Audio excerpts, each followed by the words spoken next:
Hello and welcome to Rise and Unwind. My name is Dan. You know, each and every week we talk to people from across the country about things you can do right here in your neighborhood. And on this week's show, we got this. That the show really is about someone who cares about the farm and cares about the people who I work with, and that there's a lot of love there, and that I hope that they see that the challenges of trying to execute weddings are real. He's able to capture microplastics, which is a real issue. We're all eating microplastics. We're inhaling microplastics, yeah, they're eating credit cards. Yeah, there's a credit card size of plastic in each of us on average in our brain right now. All of that and more right here on Rise and Unwind. Did you ever finish the holidays and realize you still didn't get what you really wanted? The time right after Christmas can actually be a great moment to think bigger, like shopping for a new car.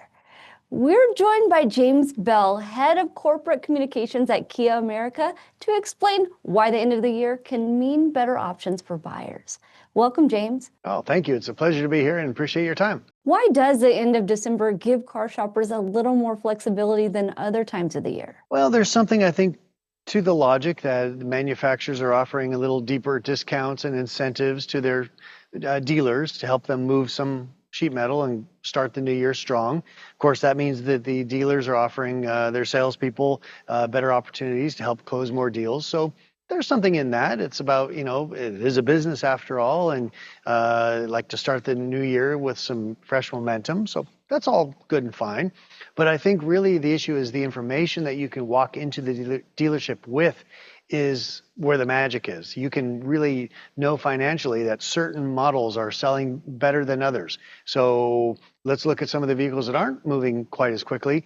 That might be actually a better fit for our family than one of the more hot vehicles on the market today. You can look at the cadence of vehicles transitioning from the old model to the new model and kind of just hit the sweet spot. Of course, that depends on what kind of buyer you are. If you like to have the latest and greatest, you might need to wait until the new one comes out.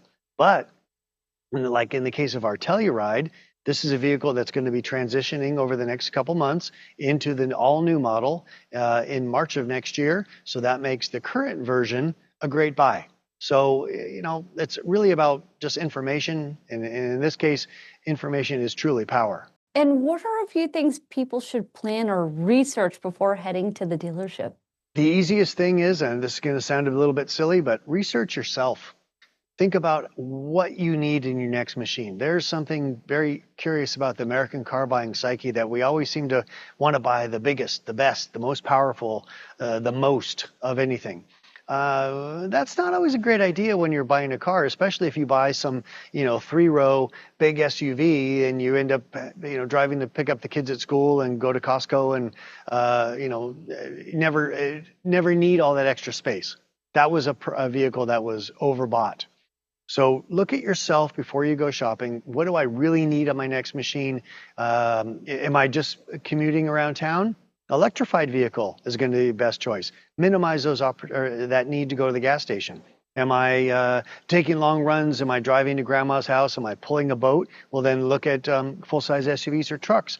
Make sure that there's a good fit for your lifestyle there. So that's really what it all comes down to, is knowing what you truly need, not what you want, but what you need. That really helps you become a much better car buyer.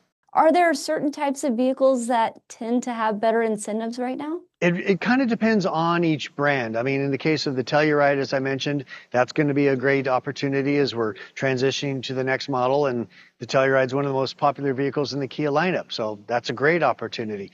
The electrified market is a really great opportunity right now. The administration recently has been kind of throwing some roadblocks into the EV adoption. That EV adoption is still going to happen. The world is going EV. So Kia is going to stay involved in that, but maybe that is not one of the hot spots for the market. So if you are, again, looking for something to act as more of a commuter car, just kind of scooting around town, then an electric vehicle could be a great choice at this time.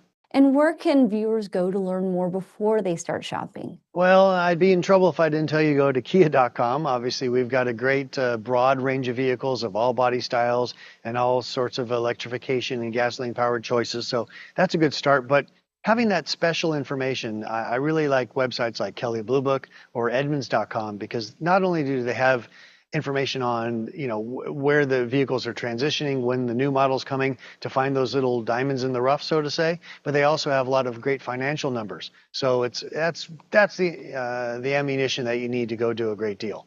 James Bell, thanks for all the great tips. It's always a pleasure having you. My pleasure. Thank you. When you think of Las Vegas, you might picture bright lights and big productions, but this one comes with a message of love, unity, and rhythm.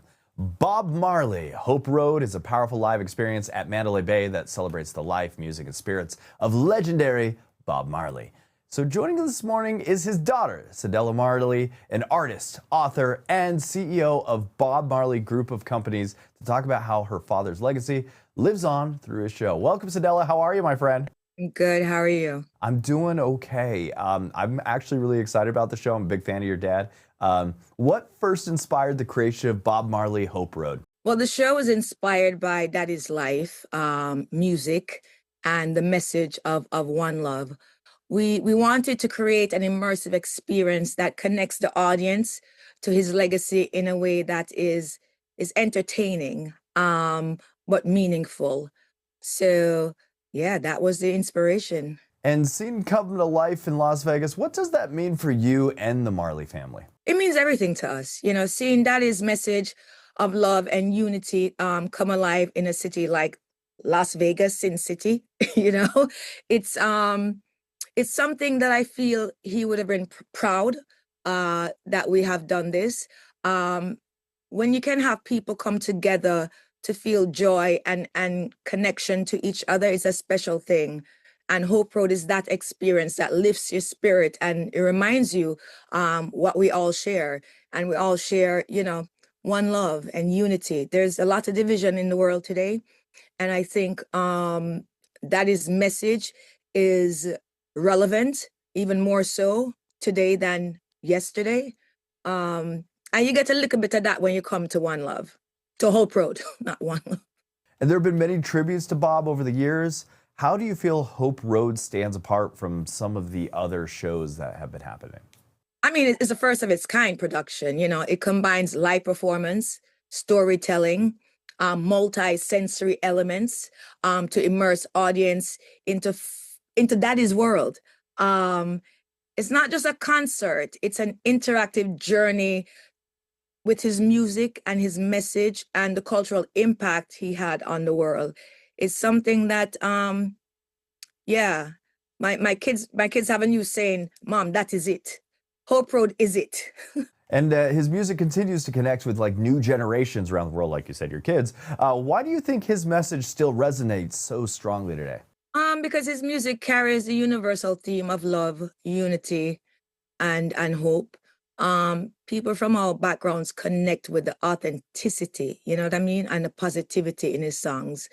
And I think that's why it's timeless. Yeah. And for someone who's never seen reggae performed live, or maybe isn't really familiar with his music, why do you think Hope Road is a perfect introduction? I mean, even if somebody has never heard reggae, the good thing is that the show is immersive. It's high energy. It's emotionally powerful too. Some of the stuff that you're gonna see there, it can make you cry. Even if you don't know the music. It's a celebration of life, of love and culture that I feel like that can connect us. And we should just enjoy it. So what do you hope people take away from the experience after seeing the show? Yeah, I hope they leave inspired, uplifted, and connected to the spirit of one love. Beyond entertainment, we want audience to feel the emotional and spiritual impact of Daddy's music and his message. So how have audiences been reacting so far? Good.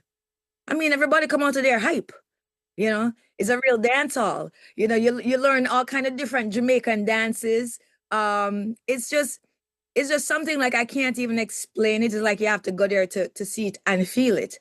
This is the first immersive experience I've ever been to that you come out feeling something. And I'm not just saying that because it's my dad. I'm saying that because it's true. Daddy always said his music was for the people, and this show carries that same heart. You can feel that energy in every single room. And I just want to big up the entire crew, who has to do this night after night after night. But it's enjoyable. And what about the next generation of the Marley family? How are they doing, helping build that legacy and keeping it going forward in this production? Oh, they're working. They're my two DJs, Champaign and Zuri. They bring the energy to the room. After you go in and you pass like all the pictures and stuff, once you enter the dance hall, you're gonna see those two girls lighting it up. And I mean, in a good way. So it's amazing. It's amazing. And they had to audition for the job too. They didn't just get it because, they had to work for it. So I'm happy that they got the job and they're doing amazing. And you have to come see them. Cedella, I want to thank you for joining me today. You can experience Bob Marley's Hope Road live at Mandalay Bay Resorts and Casino in Las Vegas. For showtimes, tickets, or more, visit hoperoad.com. That's hoperoad.com. Cedella, thanks for joining me today. Yeah. So what happens when you mix family recipes, holiday magic, and a little friendly competition? You get Baked with Love Holiday, Hallmark's brand new baking series that's equal parts sugar, spirit, and storytelling. Hosted by Tamara Mowrey Housley, yes, the sister. I'm so excited, I'm getting twitches, and it feels like I'm 17 again, but I might need some strong medicine to get me back to the real. Alongside acclaimed chef Anna Ha and New York Times food writer Vaughn Vreeland, this feel-good show celebrates home bakers, heritage, and the heart behind every bite. Welcome, you three. How are you? Dan, I was very impressed. That was really good. Oh, thank you. I gotta say. That was good. That was good. I didn't know where you were going with that, but I was like, oh, look at him go. Go, Dan. All right, Tamara, you've done everything from talk shows to holiday movies. What inspired you to bring your warmth and energy to a baking competition like Baked with Love Holiday? I love Christmas. I love to bake. And I love family.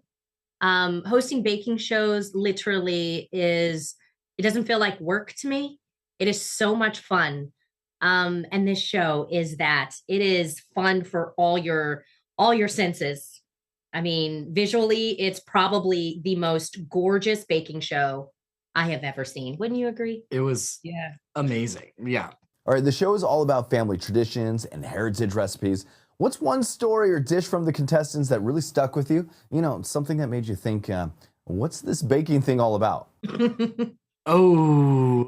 I can't give too much away, but there was definitely one that was themed like one of my favorite holiday movies, and they sculpted it. And when Anna and I both tasted it, we were like, that's the best thing that we've eaten this entire competition. And they were able to also weave in elements not only of like this holiday movie, which obviously their family watches, but also the flavors that their family love to work with. I don't know if you remember what I'm talking about, Anna, but I remember eating it. I was like, this is like really, really good and like professional level flavor. And that was like probably the best thing that I ate. Anna, you've judged world-class chefs. How different is it judging home bakers who are putting generations of family pride in every recipe? Oh my God, it was amazing. So for me, like when you enter into a competition, you believe inside your heart that you've got something special. And that's what Vaughn and I were looking for. And actually also Tamara, she, we're called the judges, but Tamara was also like, hey. With my facial expressions, Anna. So it was all down to each kind of pair really kind of fulfilling what they knew they had inside. And it was really exciting. And I know professional chefs are very similar for that reason when they compete, but it really was about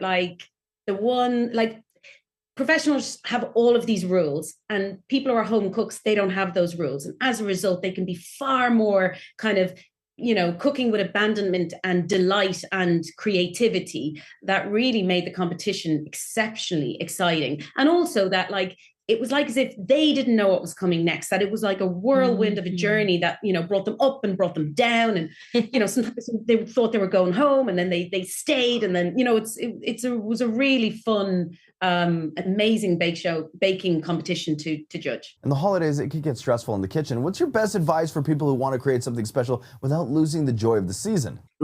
I know you're going to say it. I think that one of the things that the contestants really helped bring me back to as well was abandoning that like perfectionism when you're in the kitchen. I think as bakers, as professionals, we're always so rigid and so tough on ourselves.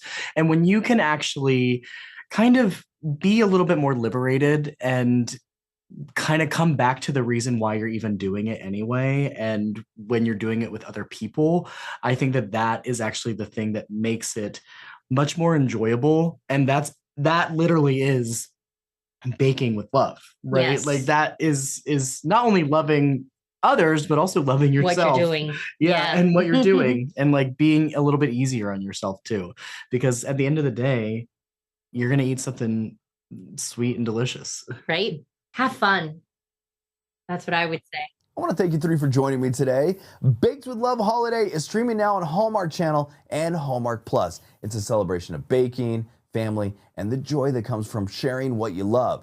For recipes, highlights, and more, visit hallmarkchannel.com/bakedwithloveholiday. Hey, I want to thank you three for joining me today. Thank you. Thanks, Dan. You're amazing. Bye, Dan. You ever wish you could see what the future of our planet might look like and meet the people building it right now?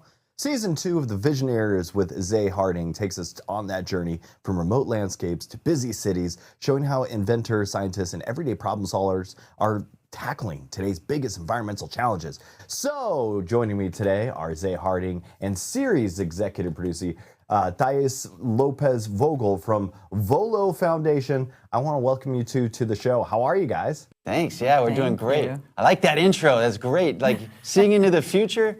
All of these people that we feature actually have that vision. They're able to somehow see this happening just from an idea. So we jump in right as they're making it happen, which is really exciting. And season 2, it's about to launch. What should viewers expect this time around? More of the same, but further. We're taking things further. So a lot more initiatives. We're traveling around the U.S. currently. Still, we're still hitting up some incredible. We're looking right now at the first ever electric tugboat.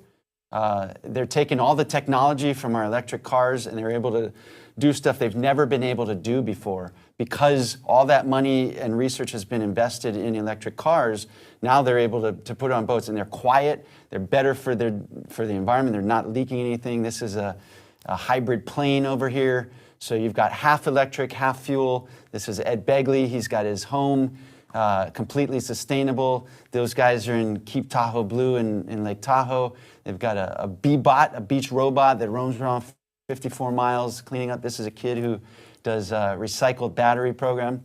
This guy has an electric stove. I mean, there's all kinds of, we cover all the bases in every which way. This is a girl taking fish scales and turning them into plastic. There's a We're not going to silicone tell part. you everything that's in season 2. You have to watch the show. But there's a sneak peek. I guess out of all of the stories that you guys filmed, was there one that has really stuck with you personally? Yes. I mean, all of them are. The seashells one really hits me. Actually, you know what? I'm going to tell you one that was really, really amazing. In Louisiana, there's a recycle place that's taking the glass and they're just pulverizing it into sand-sized glass. And they're taking that and they're filling up, they're building little islands within all the bayous because those have been really messed up from the salt water getting into the fresh water, and it's killing all the cypress, which was giving the foundation for the islands there. And they're able to use this glass to create a sand and rebuild these islands, and plants are growing in them. So it's really making the area stronger for storm surges, flooding, and what a great way to keep the glass off landfills as well. I love the ones that include the kids. I remember in season 1, there was a kid that was 12 years old that with a drone, one of his toys, he can detect the tornado coming into his town from 45 minutes before. So the kids are very engaged too in this show. We do feature a lot of kids, which is exciting because they don't know the limits yet, which is really empowering because basically they say, why aren't we doing this? And someone says, well, because of this, and he says, well, then let's make it happen. We need it, so why aren't we making it happen? I mean, as a kid, you're taught that. Yes, and so they've got that great fresh mentality, and they're really pushing boundaries. This one kid was using sunlight and figured out if he mixes in titanium chloride, which I don't even know how he figured that out, just online research, which they're all doing, he's able to capture microplastics, which is a real issue. We're all eating microplastics. We're inhaling microplastics, yeah, they're eating credit cards. Yeah, there's a credit card size of plastic in each of us on average in our brain right now because of all the microplastics. And he's figured out how to capture that in water and then get rid of it. So there's all kinds of these initiatives that you can expect in season 2. And one of the big themes here is inspiring people to take action. How do you hope the show motivates viewers to get involved? Well, I think not only they're showing you, they're connecting the real solutions in real time with a hopeful, actionable results, and everybody can do it. So I think not only is an entertainer, the entertainer is very entertaining, it's a very upbeat show, and it can engage all the family, not only the kids and the adults, and it tells you you don't have to be a scientist or an engineer, you just have to care enough. It's only when we care about our future that we invest in it. It is real people, and that's a really good point. It's not anybody preaching, any companies doing anything. It's just people trying stuff that they're finding that are working. And so we're featuring that to hopefully inspire not just the viewers, but other people who are doing this so they can collaborate and start taking things further. We were just in Florida, and this guy's doing a sea hive, which is like a beehive design, which is so clever because they don't need anything to hold it together but weight. And they're using sustainable concrete, these designs that are hollow for fish to swim through. They've got holes in them to dissipate water and wave energy, and they put these right up at the bays, so it's protecting them from storm surges and flooding. They plant the mangroves on top of it. Yeah, it's creating ecosystems within. If it's not there, they're creating it, which is incredible. And they're teaming up with someone from season 1 who was doing sustainable seawalls, and they're working together now with 3D printing of this stuff. So it's really exciting to see the connection, and the collaboration. That's completely coming out of our show. And you guys shine a light on innovators who may not always get that mainstream attention. Why is that so important right now? I think that when you highlight innovators, not only they can partner, they get partnerships, they get funding, they get policy, they can get more research, the research can advance. And not only that, for you as a kid especially, being highlighted in a program like this, I mean, it gives you all the hope that what you're doing is gonna get you somewhere in the future. And if somebody wants to learn more about the show or the work that Volo Foundation is doing, where is the best place to start? At any platform. We have volofoundation.org. We have Visionaries TV. You can Google any of these platforms and you'll find us there. Yeah, and then watch the show on Saturday mornings on CBS. There's CBS.com and also Pluto TV. Mm-hmm. Hey, I want to thank you two for joining me this morning. Thank you Dan. very much. You ever wonder what it takes to turn a quiet stretch of countryside into a one-of-a-kind escape? That's exactly what Matt Baumgartner did at June Farms, a 120-acre retreat in New York's Hudson Valley, where animals, weddings, and big personalities all pretty much come together. It's a setting for a new unscripted series on Prime Video capturing the beauty, the mayhem, and the heart behind farm life. Matt joins us now from New York to share what it's really like. Welcome to the show, Matt. How are you, my friend? Hi, Dan. Pleasure to meet you. Thanks for having me. All right, can you take us back to the beginning? How did this idea of June Farms actually come to life? So I had been in the restaurant world my whole life, and I thought it'd be a good idea to raise beef and pork for the restaurants that I had. I bought 120 acres, bought some cows, bought some pigs, and then quickly realized, like within a year, I didn't like the harvesting of the animals, and then decided to turn the farm into a place that people can then come visit. And then we built some cabins. We started doing weddings. So the place is really it's like an agritourism farm where you just show up, you can walk around. It's a beautiful, the nature of it all is very beautiful. And the animals are really happy. It's just a it's just a feel-good property that people can come visit and again have their weddings at. And the series that you have gives viewers a front row seat of the ups, the downs, and the day-to-day life of running a farm. What moment surprised you once the cameras did start rolling? I mean, I've never been on a reality show before, so that is a lot. I guess I was most surprised by how much I'm probably speaking for the other staff members, of how much we connected with the camera crew and the production side of it. I mean, it was really unexpected. And, you know, the day they left, there was like 50 or 75 people that walked away, and it felt like my family was leaving. We all became so close. That was really a wonderful thing that I didn't see coming. And then I guess the other side would just be how the nerves of knowing that the world was going to see the behind the scenes of the venues side of weddings was very nerve-wracking to me. But you know, you can't really keep up the pretense of like trying to make everything perfect all the time. And I think viewers are really going to love that, that they see it from that side of the venue. And you've got a team of unique personalities working alongside you. We do. How would you describe the chemistry on the farm? I would say the chemistry on the farm is like a family. I mean, everyone gets along really well. They fight hard. They love hard. I think going through the challenges of trying to execute all these weddings are bonding experiences. And I think because I'm so, I'll use the word difficult to work with sometimes, I think they all kind of bond in knowing that they have to all behave in a certain way to kind of do right by me and to execute these weddings in a way that we have to. You know, we have to make these people happy. It's a lot of pressure. They've spent a lot of money on these weddings, and them leaving happy is the number one thing that I make happen. At its core, what do you hope people take away from watching June Farms? I hope they take away that they want to have their weddings there, that they want to come stay in the cabins there. And I hope that they see that the show really is about someone who cares about the farm and cares about the people who I work with, and that there's a lot of love there. And that I hope that they see that the challenges of trying to execute weddings are real, and that sometimes it's a perfect balance of chaos and love, and it's also a lot lot of fun. I used to be a wedding DJ for many, many years, and I've seen. Oh my gosh, I have so many questions. Yeah, exactly. I would say the wedding DJ, that probably makes or breaks the wedding the most.